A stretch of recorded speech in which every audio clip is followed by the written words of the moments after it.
You ask Tiger to solve. This deals with linear equations with one unknown. The final result is x equals 1/7. Let's solve it step by step. Simplify the expression. Group like terms. Simplify the arithmetic.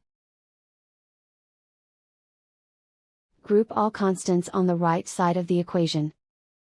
Add 1 to both sides. Simplify the arithmetic.